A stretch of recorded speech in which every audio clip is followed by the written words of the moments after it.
कांवड़ यात्रा 2026 को लेकर मेरठ के कमिश्नरी सभागार में समीक्षा बैठक हुई, जिसमें मुख्य सचिव शशि प्रकाश गोयल और साथ ही यूपी डीजीपी राजीव कृष्ण यहां पहुंचे थे और 6 राज्यों के अधिकारियों के साथ उन्होंने इस कांवड़ यात्रा को लेकर समीक्षा बैठक की। एक बात साफ कर दी गई है कि जिस तरीके से हर बार की तरह सुप्रीम कोर्ट और शासन के आदेशों के अनुसार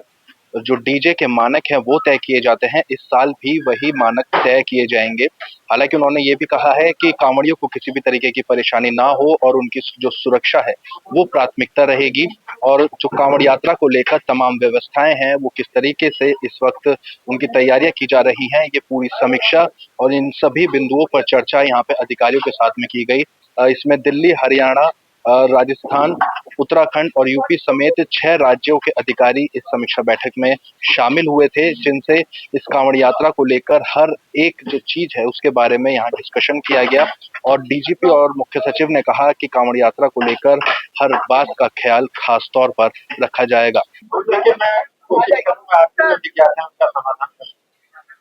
आपको पता है कि ये बैठक जो आगामी श्रावण मास में कामना करने के बारे में,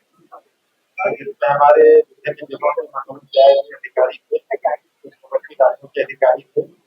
और जो चुनौतियां हमारे सामने आती है पिछले सालों में आई हैं, आगे संभालना और प्रयास यही है कि जो भी हमारे श्रद्धालु आते हैं उनकी यात्रा बहुत मधुर रहे, बहुत अच्छी रहे, वो आते हैं सफल हो, व्यवस्थाएं अच्छी रहे, सफाई हो, सुरक्षा हो, ताकि उन्हें किसी भी तरह की समस्या ना हो। इसी बारे में चर्चा हुई थी, सबके सुझाव लिए गए और ये बात हुई कि किस तरह का सफलता के विषय में चर्चा हुई है। अगर हम देखें 30 तारीख से यात्रा शुरू होगी, लेकिन अपने 20 दिन पहले हो गया तो मुजफ्फरनगर में ऐसा इंसिडेंट ना हो, क्या दिशा निर्देश दे रहे हैं? ये किया गया है कि ऐसे इंसिडेंट ना हो और यात्रा पूरी अच्छी तरह से पूरी प्रकार से संपन्न हो और जो इंसिडेंट हुए उसके बारे में जानकारी दी जा रही है कि होंगे कैसे हुए, क्या सावधानियां में और बरतनी है।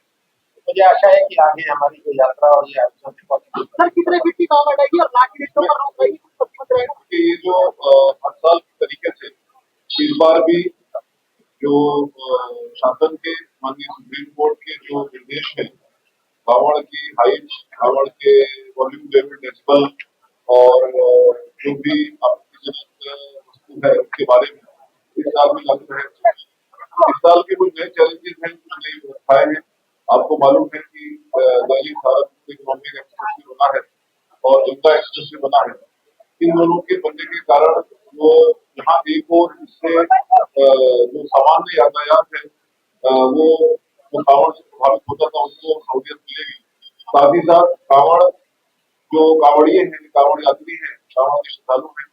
उनको भी एक व्यवस्था के तहत उनके लिए एक ट्रैफिक का पूरा प्लान बनाया गया है। उस ट्रैफिक के प्लान को आपके माध्यम से, समाचार पत्रों के माध्यम से समय पर सभी को अवगत कराया जाएगा, जिससे कि पहले से जानकारी रहे कि जो कांवड़ के मार्ग हैं वो क्या रहेंगे, जो शासन के नियम है, जो ऑलरेडी सुप्रीम कोर्ट के नियम है इस बारे में, उसको भी समाचार पत्रों के माध्यम से और आपके माध्यम से अवगत कराया जाएगा। हमारा प्रयास यही है कि सबके साथ संवाद रहे, जितने कांवड़ संघ है उनके साथ संवाद रहे, लेकिन साथ ही साथ कोई अव्यवस्था ना हो, किसी को चाहे वो कांवड़ की यात्रा कर रहे हैं, श्रद्धालु हो, चाहे वो वहाँ पर रहने वाले आम नागरिक हो और चाहे वो नॉर्मल यात्रा करने वाले लोग हों, किसी को कोई असुविधा ना हो। और इसी के लिए आज ये 6 स्टेट के वरिष्ठ अधिकारियों की ये जो मीटिंग हुई, इसमें उत्तराखंड के, उत्तर प्रदेश के, दिल्ली के, हरियाणा के, राजस्थान के अधिकारी इसमें शामिल हुए और बड़ी विस्तृत चर्चा में जो निर्णय लिए गए उसके हिसाब से आगे बढ़ाएंगे। आपके राज्य की खबरें, आपके शहर की खबरें सबसे पहले जानने के लिए देखते रहें अमर उजाला। चैनल को सब्सक्राइब जरूर कर लें और पाएं हर अपडेट।